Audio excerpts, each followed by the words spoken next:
আমার প্রশ্ন হচ্ছে, কিভাবে একজন ভালো মুসলমান হওয়া যায়? মাশাআল্লাহ, খুব সুন্দর এবং চমৎকার একটা প্রশ্ন। আমরা সবাই মুসলমান, নামে মুসলমান, সবাই ভালো মুসলমান না। আল্লাহর খাতায় মুসলমান কতজন, এটা নিয়ে সন্দেহ আছে। ভালো মুসলমান না হলে সে আল্লাহর খাতায় মুসলমান হতে পারবে না। ভালো মুসলমান না হলে সে মুসলমান হয়ে জান্নাতি হতে পারবে না সরাসরি প্রথম চান্সে। ভালো মুসলমান না হলে সে কখন আল্লাহর প্রিয় বান্দা হতে পারবে না। ভালো মুসলমান হওয়ার জন্য কয়েকটি বিষয় লাগবে। নাম্বার 1, ঈমানটা বিশুদ্ধ থাকতে হবে। ঈমানটা কি থাকতে হবে? বিশুদ্ধ থাকতে হবে।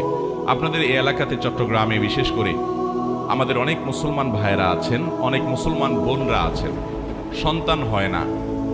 আল্লাহর কাছে দোয়া করে ঠিক আছে, কিন্তু আবার মাজারেও যায়, যে মাজারে কিছু মান্নত করে, কিছু টাকা পয়সা দেয়, মাজারে গিয়ে অনেকে সেজদা দেয়, অনেকে মাজারে যিনি শুয়ে আছেন তার কাছে বলে, বাবা আমাকে একটা ছেলে দিও, আমার একটা ছেলে সন্তান দরকার।